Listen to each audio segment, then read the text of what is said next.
L'Exode, chapitre 14.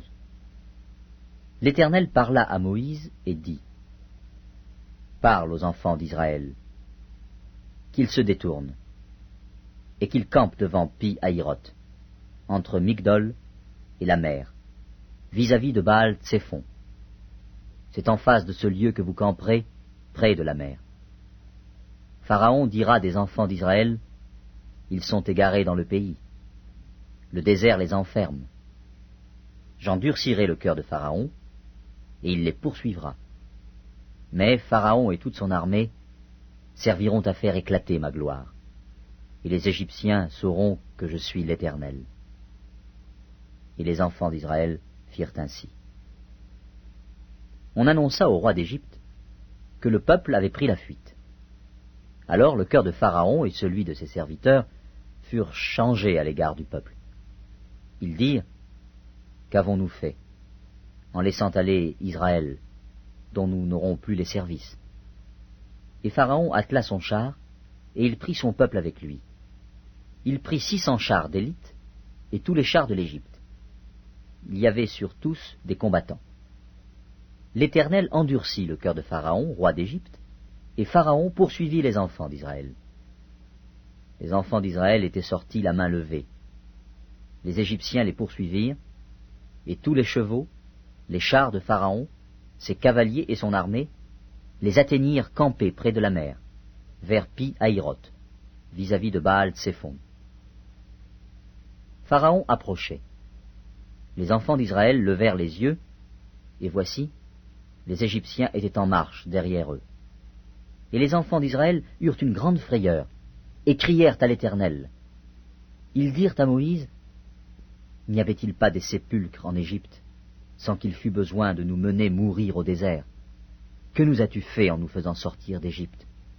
N'est-ce pas là ce que nous te disions en Égypte ? Laisse-nous servir les Égyptiens, car nous aimons mieux servir les Égyptiens que de mourir au désert. Moïse répondit au peuple : Ne craignez rien, restez en place, et regardez la délivrance que l'Éternel va vous accorder en ce jour. Car les Égyptiens que vous voyez aujourd'hui, vous ne les verrez plus jamais.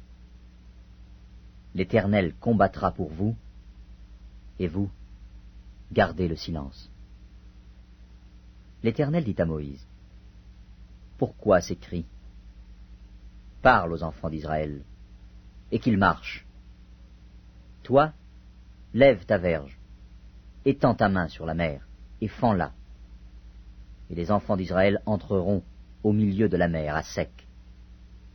Et moi, je vais endurcir le cœur des Égyptiens, pour qu'ils y entrent après eux. Et Pharaon et toute son armée, ses chars et ses cavaliers, feront éclater ma gloire. Et les Égyptiens sauront que je suis l'Éternel, quand Pharaon, ses chars et ses cavaliers auront fait éclater ma gloire. L'ange de Dieu, qui allait devant le camp d'Israël, partit et alla derrière eux. Et la colonne de nuée qui les précédait partit et se tint derrière eux.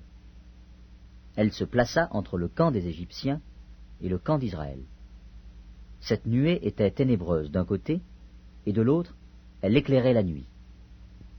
Et les deux camps n'approchèrent point l'un de l'autre pendant toute la nuit. Moïse étendit sa main sur la mer, et l'Éternel refoula la mer par un vent d'Orient, qui souffla avec impétuosité toute la nuit. Il mit la mer à sec, et les eaux se fendirent. Les enfants d'Israël entrèrent au milieu de la mer à sec, et les eaux formaient comme une muraille à leur droite et à leur gauche.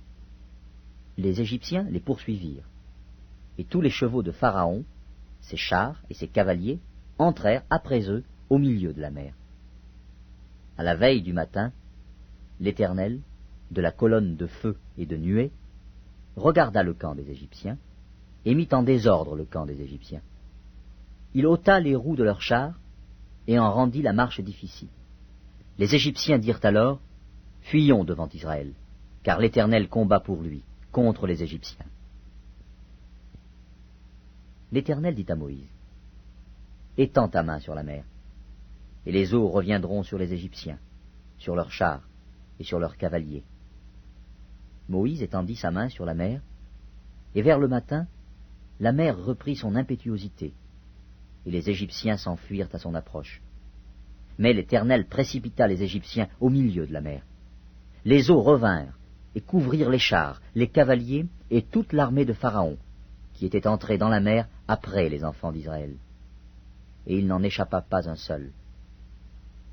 Mais les enfants d'Israël marchèrent à sec au milieu de la mer, et les eaux formaient comme une muraille à leur droite et à leur gauche. En ce jour, l'Éternel délivra Israël de la main des Égyptiens. Et Israël vit, sur le rivage de la mer, les Égyptiens qui étaient morts. Israël vit la main puissante que l'Éternel avait dirigée contre les Égyptiens, et le peuple craignit l'Éternel, et il crut en l'Éternel et en Moïse, son serviteur.